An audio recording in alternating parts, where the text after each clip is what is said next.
The sun had barely climbed above the horizon when Ethan's small figure appeared on the dirt road leading up to his father's grand estate.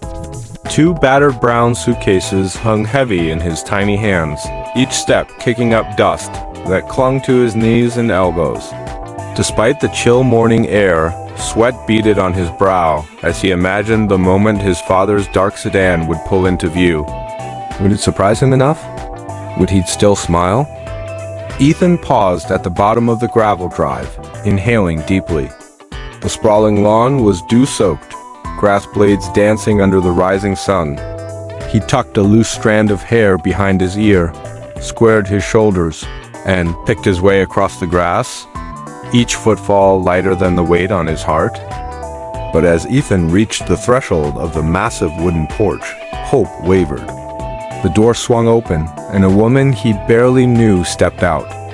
She was tall, her posture rigid as an iron rod, and wore a crisp uniform, not the welcoming, kindly apron of a grandmother, but the cold attire of a gatekeeper.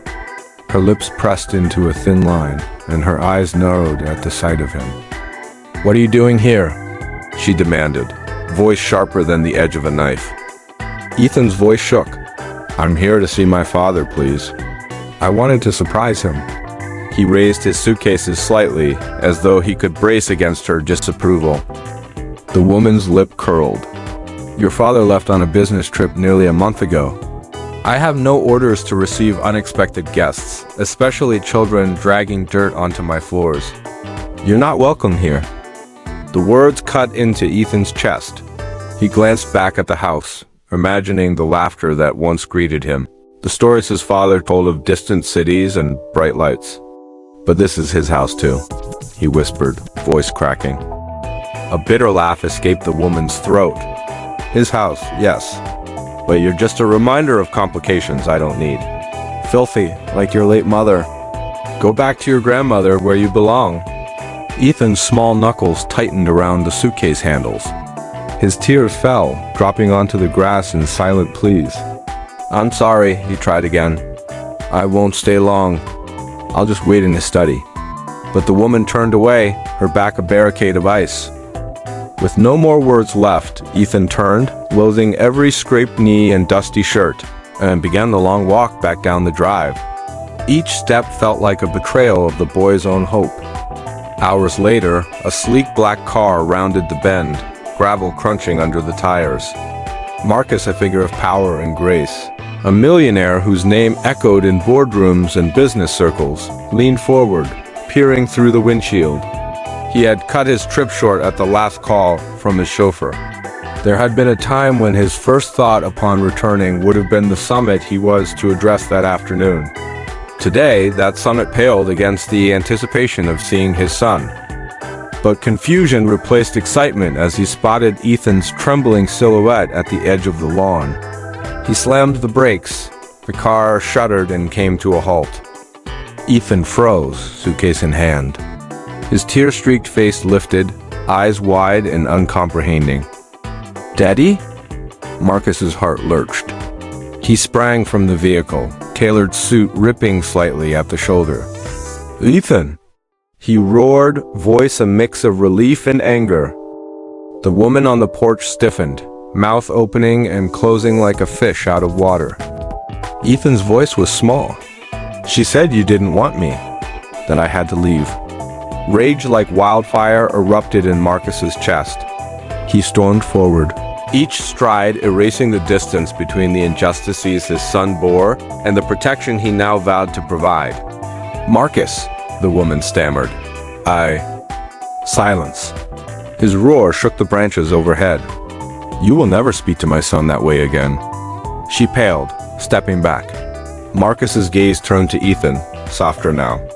He reached for him, and Ethan ran into his arms, burying his face in his father's shirt. Marcus didn't care about the tears, the dirt, the ragged clothes. He wrapped his arms around his son as though nothing in the world could pry them apart. "I'm so sorry, Ethan. You'll never go through that again. This is your home too. Always." Ethan sniffled, hiding his face. "Promise?" Marcus pressed his lips to his son's temple. "I promise." Now, his voice hardened as he turned to the woman. Pack your belongings. You leave tonight. Shock, then fear, flickered across her features. You can't do this. I'm in charge. You are dismissed, Marcus said simply.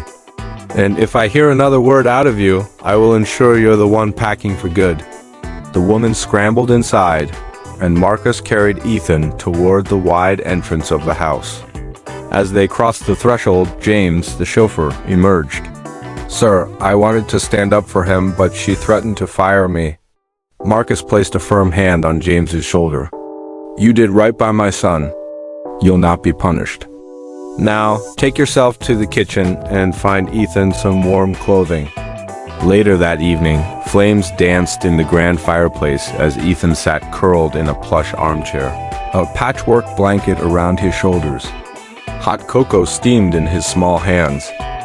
This tastes like home, he whispered. Marcus smiled, sliding into the chair beside him.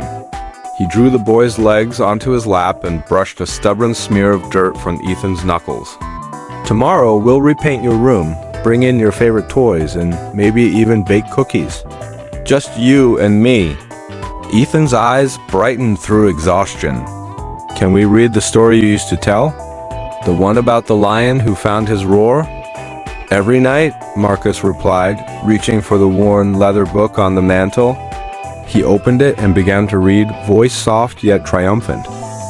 As the fire crackled, father and son leaned close, the weight of the day's pain giving way to the warmth of belonging. Outside, the stars glittered, silent witnesses to the promise that no worldly wealth could match the treasure of a family held together.